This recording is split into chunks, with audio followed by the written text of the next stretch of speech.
అదరగొట్టే కారం రంగు రుచి ఆచి కారం పొడి.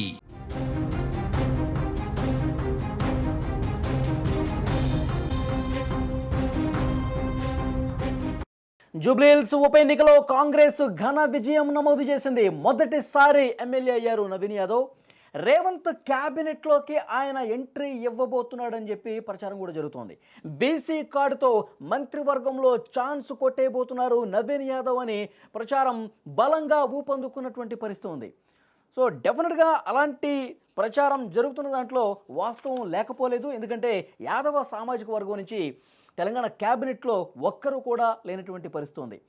కాబట్టి రేవంత్ రెడ్డి గారు ఈ వ్యూహంతోనే నవీన్ యాదవ్కి టికెట్ ఇప్పించి గెలిపించి క్యాబినెట్లోకి తీసుకోవాలన్న ఉద్దేశం మొదటి నుంచి రేవంత్ రెడ్డికి ఉంది అని ఒక ప్రచారం అయితే చాలా స్పష్టంగా జరుగుతున్నటువంటి సిచ్యువేషన్ ఉంది. నిజంగా మొదటిసారి ఎమ్మెల్యే అయినటువంటి నవీన్ యాదవ్కు క్యాబినెట్లో తీసుకునే ఛాన్స్ ఉందా?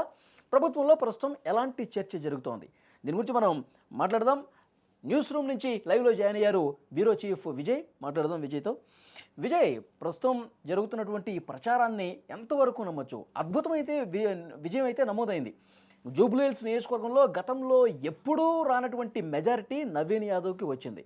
ఇప్పుడు మంత్రివర్గంలో కూడా తీసుకోబోతున్నారు అన్న ప్రచారాన్ని ఎంతవరకు నమ్మొచ్చు? అసలు ఎలాంటి డిస్కషన్స్ జరుగుతున్నాయి ఈ గెలుపు తర్వాత?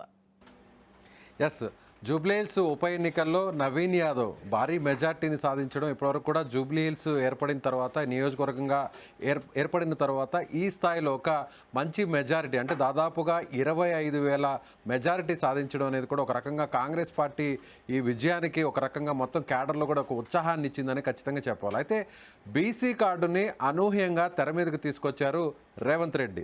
తన పాలనలో ముఖ్యంగా కాంగ్రెస్ పార్టీ బీసీలకు ప్రాధాన్యతని ఇస్తుంది. అలాగే స్థానిక సంస్థల ఎన్నికల్లో కూడా బీసీలకు సంబంధించి 42% రిజర్వేషన్ అంశాన్ని తెర మీదకి తీసుకొచ్చారు రేవంత్ రెడ్డి. కులగణన కావచ్చు, వీటన్నిటి కూడా తీసుకొచ్చిన తర్వాత ఆయన ప్రత్యేకంగా దీనికి సంబంధించి కూడా 42% రిజర్వేషన్ని అనౌన్స్ చేసిన తర్వాత కూడా ఎన్నికల షెడ్యూల్ కూడా రిలీజ్ అయింది. పంచాయతీ ఎన్నికలకి అలాగే ఎంపీటీసీ జెడ్పీటీసీ ఎన్నికలకు సంబంధించి కూడా స్థానిక సంస్థల ఎన్నికలకు సంబంధించి షెడ్యూల్ కూడా నోటిఫికేషన్ కూడా వచ్చింది. అయితే ఇప్పుడు నోటిఫికేషన్ వచ్చిన తర్వాత లీగల్ పరంగా దీనికి కాస్త బ్రేకులు పడ్డాయి. మిగిలినటువంటి కులాలకు అలాగే ఎస్సీ ఎస్టీలకు కూడా ఈ రిజర్వేషన్ వల్ల అన్యాయం జరుగుతుంది అనేటువంటి అంశంతో దీని మీద హైకోర్టు కూడా కొంత బ్రేక్ వేసినటువంటి పరిస్థితి తెలిసింది. దీంతో ఎన్నికలను తాత్కాలికంగా వాయిదా వేశారు. ఆ తర్వాత సరిగ్గా వచ్చినటువంటి ఇదే టైంలో వచ్చినటువంటి ఎన్నిక జూబ్లీహిల్స్ ఉప ఎన్నిక. ఈ ఉప ఎన్నికని తనకు అనుకూలంగా మలుచుకున్నారు రేవంత్ రెడ్డి. ఎవరు ఎన్ని చెప్పినా కూడా జూబ్లీహిల్స్ సంబంధించినటువంటి ఉప ఎన్నికల్లో కాంగ్రెస్ అభ్యర్థి ఎంపిక విషయంలో తానే అన్ని నిర్ణయాలు తీసుకున్నారు రేవంత్ రెడ్డి. రేవంత్ రెడ్డి చాలామంది పేర్లు వచ్చినప్పటికీ కూడా ఈ నియోజకవర్గంలో స్థానికంగా ఉన్నటువంటి నవీన్ యాదవ్ను బస్తీలో ప్రజలకు దగ్గరగా ఉన్నటువంటి ముఖ్యంగా బీసీ కార్డుకు ఎవరైతే తెర మీదకి తీసుకురావడానికి ఉపయోగపడేటువంటి అభ్యర్థి ఎవరో ఆ అభ్యర్థి ఎంపిక విషయంలోనే రేవంత్ రెడ్డి సక్సెస్ అయ్యారు.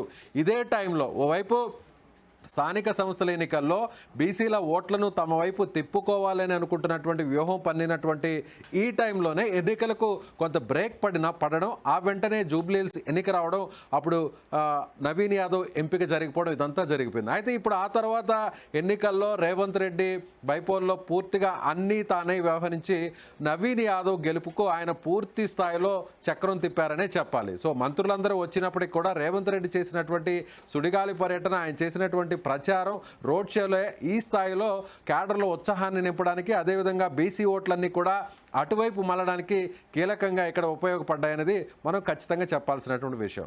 మరోవైపు కూడా గత ఎన్నికల్లో అంటే 2023 అసెంబ్లీ ఎన్నికల్లో, తెలంగాణలో జరిగినటువంటి అసెంబ్లీ ఎన్నికల్లో గ్రేటర్ హైదరాబాద్ పరిధిలో కాంగ్రెస్ పార్టీ ఒక్క స్థానం కూడా గెలుపొందలేదు.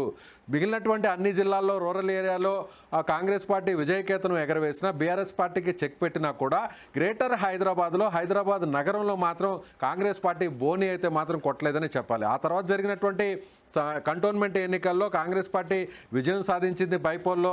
ఆ తర్వాత ఇప్పుడు జరిగినటువంటి జూబ్లీహిల్స్ బైపోల్లో కూడా విజయం సాధించింది. అయితే ఇప్పుడు ప్రస్తుతం ఒక చర్చ అయితే నడుస్తుంది.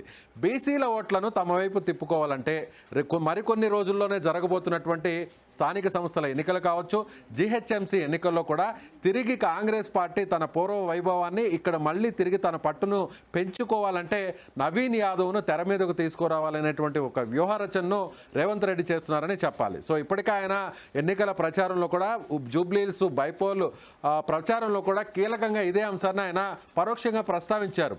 నవీన్ యాదవ్ని నేను అభ్యర్థిగా ఎంపిక చేశాను, బీసీ బిడ్డ అయినటువంటి నవీన్ యాదవ్ను ఇక్కడ నేను అభ్యర్థిగా ఉంచాను, కాబట్టి నవీన్ యాదవ్ను 30,000 ఓట్ల మెజారిటీతో గెలిపించండి, నవీన్ యాదవ్ను నా కుడి భుజంగా హైదరాబాద్ నగరంలో ఉంచండి అనేటువంటి ఒక మాటను కూడా ఆయన ప్రత్యేకంగా చెప్పారు. ఇక్కడ జూబ్లీహిల్స్ ఎన్నికల్లో మైనార్టీ ముస్లిం ఓట్లను తమ వైపు తిప్పుకోవడానికి, ముఖ్యంగా జూబ్లీహిల్స్లో భారీ మెజార్టీని సాధించడానికే అప్పటికప్పుడు ఇదే జూబ్లీహిల్స్ ఎన్నికల్లో కాంగ్రెస్ పార్టీ అభ్యర్థిగా పోటీ చేసి ఓటమి పాలైనటువంటి మహమ్మద్ అజారుద్దీన్ని నేరుగా ఎమ్మెల్సీ పదవి ఇవ్వడం, ఆ తర్వాత ఎమ్మెల్సీ పదవి ఇవ్వకముందే ఒక రకంగా ఆయన నేరుగా మంత్రి వర్గంలోకి తీసుకున్నారు. మైనార్టీ వెల్ఫేర్ మినిస్టర్గా కూడా బాధ్యతలు కూడా అప్పచెప్పేశారు. సో ఇదంతా కూడా రేవంత్ రెడ్డి పన్నినటువంటి ఒక వ్యూహంగానే చెప్పాలి. ఇప్పుడు హైదరాబాద్లో, గ్రేటర్ హైదరాబాద్ పరిధిలో బీసీ అభ్యర్థిని ఇక్కడ నగర ఓటర్లు గెలిపించడం, అందులోనూ నువ్వా నేనా అన్నట్టు పోటీ సాగుతుంది. ముఖ్యంగా బీఆర్ఎస్ పార్టీకి సంబంధించినటువంటి వర్కింగ్ ప్రెసిడెంట్ కేటీఆర్ మొత్తం ఈ ఎన్నికకు సంబంధించి అంతా కూడా పూర్తి స్థాయిలో కాన్సన్ట్రేట్ చేశారు. ఎలా అయినా సరే ఈ ఎన్నికను గెలిపించుకొని, కాంగ్రెస్ పార్టీకి సంబంధించి ప్రజల్లో ఆదరణ తగ్గిపోయింది, రేవంత్ రెడ్డికి ప్రజల్లో ఆదరణ లేదు అనేటువంటి విషయాన్ని హైలైట్ చేసి రాబోయేటువంటి స్థానిక సంస్థల ఎన్నికల్లో బీఆర్ఎస్ పార్టీకి తమ పట్టును పెంచుకునేటువంటి ప్రయత్నం చేయబోయారు రేవంత్ రెడ్డి. అదే స్థాయిలో హరీష్ రావు కూడా చివరి ఎన్నికలకు సంబంధించినటువంటి వారి తండ్రి చనిపోయినప్పటికీ కాస్త ఎన్నికకు దూరంగా ఉన్నా కూడా ఆ కార్యక్రమాలన్నీ పూర్తయిన తర్వాత ఎన్నికలకు సరిగ్గా 4 రోజుల ముందు కూడా హరీష్ రావు కూడా ఒక కీలకంగా వ్యవహరించి ఆయన సమావేశాలను సమీక్షలు నిర్వహించి ఇక్కడ బీఆర్ఎస్ గెలుపు కోసం కూడా వీరిద్దరు కూడా కష్టపడ్డారు. అయితే ఇప్పుడు రేవంత్ రెడ్డి చేసినటువంటి ప్రచారం కావచ్చు, రోడ్ షోస్ కావచ్చు, ఆయన పన్నినటువంటి వ్యూహం ముఖ్యంగా బీసీ కార్డు. ఇప్పుడు ఇదే బీసీ కార్డుని మళ్ళీ తెర మీదకు తీసుకురాబోతున్నారు. జిహెచ్ఎంసీ ఎన్నికల్లో, స్థానిక సంస్థల ఎన్నికల్లో బీసీలందరూ కూడా తమ వైపు ఉండాలి అంటే హైదరాబాద్ నగరంలో ప్రధానంగా కూడా బీసీలలో యాదవ సామాజిక వర్గానికి ప్రాధాన్యత ఎక్కువ ఉంటుంది. గడిచినటువంటి ఉమ్మడి ఆంధ్రప్రదేశ్ కావచ్చు, లేదంటే గత బీఆర్ఎస్ ప్రభుత్వంలో కావచ్చు, బీసీలలో మెజారిటీ వర్గం ఉండేది యాదవ సామాజిక వర్గం. ఇదే యాదవ సామాజిక వర్గానికి సంబంధించి తలసాని శ్రీనివాస్ యాదవ్ కూడా ఆయన బీఆర్ఎస్ ప్రభుత్వంలో హైదరాబాద్ నగరం నుంచి కూడా ఆయన ప్రాతినిధ్యం వహించారు. సో అదేవిధంగా ఇప్పుడు కాంగ్రెస్ పార్టీలో కూడా హైదరాబాద్ నగరం నుంచి బీసీలకు ప్రాధాన్యతనివ్వాలి, అందులో యాదవ సామాజిక వర్గానికి ఖచ్చితంగా ఒక పట్టం కట్టాలంటే మాత్రం అది నవీన్ యాదవ్ని మంత్రివర్గంలోకి తీసుకుంటే, ఇక్కడే కాకుండా తెలంగాణ రాష్ట్ర వ్యాప్తంగా ఉన్నటువంటి స్థానిక సంస్థల్లో, అదేవిధంగా పంచాయతీ ఎన్నికల్లో కూడా ఖచ్చితంగా బీసీలు తమ వైపు ఉంటారు. నేను బీసీల రిజర్వేషన్ 42%కి చేసినా కూడా కొన్ని అడ్డంకుల వల్ల, కోర్టులో అవి అడ్డంకులు పెట్టడం వల్ల, ప్రత్యర్థులన్నింటినీ కూడా వీరందరూ కూడా దాన్ని అడ్డుకోవడం వల్ల ప్రస్తుతానికి మాత్రం ఆగిపోయాయి. కానీ చాలా చిత్తశుద్ధితో నేనున్నాను, తమ ప్రభుత్వం ఉంది, తమ పార్టీ ఉంది, బీసీల విషయంలో తాము ఎప్పుడు కూడా బీసీలకు తమ పార్టీలో పెద్దపీట వేస్తాము అని చెప్పడానికి నవీన్ యాదవ్ని రేవంత్ రెడ్డి కేబినెట్లో ఒక ట్రంప్ కార్డుగా విభజించబోతున్నారు. మంత్రివర్గంలోకి తీసుకోవాలి అనుకుంటే ఎప్పట్లో ఇది జరిగే అవకాశం కనిపిస్తుంది. ఇప్పుడు ఈ గెలుపు వచ్చింది కాబట్టి, కాంగ్రెస్ పార్టీ రేవంత్ రెడ్డి ఇమేజ్ కొంత పెరిగింది కాబట్టి ఈ నెలలోనే సర్పంచ్ ఎన్నికలకు ముందుకు పోవాలి అని చెప్పి ఒక ప్రచారం కూడా జరుగుతోంది. ఇప్పుడు మంత్రివర్గ పునర్వ్యవస్థీకరణ చేయటానికి కొంత టైం తీసుకునే అవకాశం కనిపిస్తుందా? ఎందుకంటే మొన్ననే అజరుద్దీన్ కూడా మంత్రిగా తీసుకున్నటువంటి పరిస్థితి ఉంది. ఏమైనా టైం తీసుకునే అవకాశం ఉందా, లేదంటే ఆగమేఘాల మీద పునర్వ్యవస్థీకరణ చేసే పరిస్థితి ఉందా? కానీ ఇక్కడ ఒక విషయాన్ని చెప్పాలి, వాళ్ళు అజరుద్దీన్ని ఎక్కడా కూడా జూబ్లీహిల్స్ నియోజకవర్గానికి సంబంధించినటువంటి అజరుద్దీన్ని మైనారిటీ కోటాలో ఎమ్మెల్సీని చేసి మంత్రివర్గంలోకి తీసుకున్నామనేటువంటి అంశాన్ని ఎక్కడా కూడా రేవంత్ రెడ్డి ఎన్నికల ప్రచారంలో చెప్పలేదు. సో మైనార్టీ వర్గానికి సంబంధించినటువంటి ముస్లిం వ్యక్తి అయినటువంటి అజరుద్దీన్, ఇండియన్ మాజీ కెప్టెన్, క్రికెటర్ అయినటువంటి అజరుద్దీన్ని, సో భారతదేశానికి క్రికెట్ జట్టుకు ప్రాతినిధ్యంగా వహించినటువంటి కెప్టెన్గా ఉన్నటువంటి అజరుద్దీన్ని సో ముస్లింలకు ప్రాధాన్యతనివ్వాలి, ముస్లింలకు మంత్రివర్గంలోకి తీసుకోవాలి ఆ సామాజిక వర్గాన్ని అనేటువంటి ఉద్దేశంతో అజరుద్దీన్కి ఒక ప్రాధాన్యతనిచ్చాము అంటే అనే విషయాన్ని ఆయన చెప్పారు. అంతేకాని ఎక్కడా కూడా గతంలో జూబ్లీహిల్స్ ఇదే నియోజకవర్గంలో ఎమ్మెల్యేగా పోటీ చేసి ఓడిపోయి ఈ ప్రాంతానికి సంబంధించినటువంటి వ్యక్తికి తాము మంత్రి పదవి ఇచ్చాము అనేటువంటి విషయాన్ని ఎక్కడ కూడా రేవంత్ రెడ్డి హైలైట్ చేయలేదు. మరో విషయం కూడా, అజరుద్దీన్ జూబ్లీహిల్స్కి సంబంధించినటువంటి వ్యక్తి కాదు, స్థానికుడు కాదు, స్థానికేతరుడు అనేటువంటి అంశాన్ని కూడా కాంగ్రెస్ పార్టీ ఇంటర్నల్గా కూడా ఒక తెర మీదకి తీసుకొచ్చింది. మరోవైపు కూడా ఇటీవల జరిగినటువంటి కొన్ని సమాలోచనలు చూస్తే కొంతమందికి క్యాబినెట్లో చోటు కోల్పోయేటువంటి అవకాశం ఉంది, కొత్త వారికి అవకాశం ఇచ్చేటువంటి ఛాన్సెస్ కూడా ఉన్నాయనేటువంటి ఒక ప్రచారం కూడా పెద్ద ఎత్తున నడిచింది. ప్రస్తుతం ఉన్నటువంటి బీసీ మంత్రులుగా మనం చూసినట్లయితే పొన్నం ప్రభాకర్ ఆయన గౌడ సామాజిక వర్గానికి సంబంధించినటువంటి వ్యక్తిగా ఆయన ఉన్నారు. అదేవిధంగా కొండా సురేఖ మున్నూరు కాపు సామాజిక వర్గానికి సంబంధించినటువంటి కొండా సురేఖ ఆమె కూడా బీసీ కోటాలో మంత్రిగా ఉన్నారు. అలాగే ఇటీవల జరిగినటువంటి కేబినెట్ ఎక్స్పాన్షన్లో రీసెంట్గా 3 మంత్రులు తీసుకున్నారు. అందులో బీసీ సామాజిక వర్గానికి సంబంధించినటువంటి ముదిరాజు సామాజిక వర్గానికి సంబంధించినటువంటి వాకటి శ్రీహరిని కూడా తీసుకున్నారు. అయితే వీరితో పాటు బలమైనటువంటి సామాజిక వర్గంగా చెప్పుకునేటువంటి బీసీలో యాదవ సామాజిక వర్గానికి కూడా ఖచ్చితంగా ప్రాధాన్యతను ఇవ్వాలి అంటూ కూడా అటువైపు నుంచి కూడా గత కొన్ని రోజుల నుంచి డిమాండ్ పెరుగుతున్నటువంటి నేపథ్యంలో అది కూడా పట్టున్నటువంటి ఆ సామాజిక వర్గానికి పట్టున్నటువంటి హైదరాబాద్ నగరంలోనే సో ఆ సామాజిక వర్గానికి సంబంధించినటువంటి ఎమ్మెల్యేని మంత్రి పదవిని ఇచ్చి మంత్రి పదవిలోకి తీసుకుంటే ఖచ్చితంగా అది తమకు కలిసి వస్తుంది.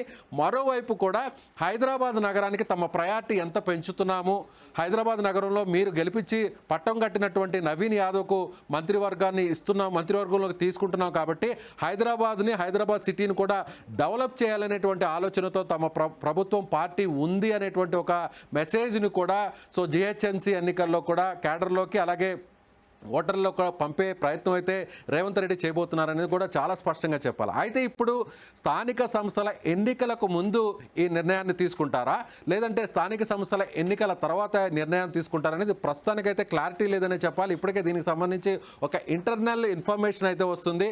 ఖచ్చితంగా నవీన్ యాదవ్ను రేవంత్ రెడ్డి తన వర్గీయుడిగా తన సంబంధించినటువంటి అనునీయుడిగా తన అనుచరుడుగా రేవంత్ రెడ్డి సో ఇప్పటికే ఆయన ప్రచారంలో చెప్పాడు, హైదరాబాద్లో రైట్ హ్యాండ్గా నవీన్ని గెలిపించి నాకు ఇవ్వండి అన్నారు. సో ఇప్పుడు గెలిపించారు, అదే స్థాయిలో మెజారిటీ ఇచ్చారు కాబట్టి తనకు రైట్ హ్యాండ్గా చెప్పుకోబోతున్నటువంటి నవీన్ యాదవ్ని ఖచ్చితంగా క్యాబినెట్లోకి తీసుకుంటారనేటువంటి అంచనాలు అయితే మాత్రం ఇప్పుడు కాంగ్రెస్ పార్టీలో వస్తున్నాయని చెప్పవచ్చు.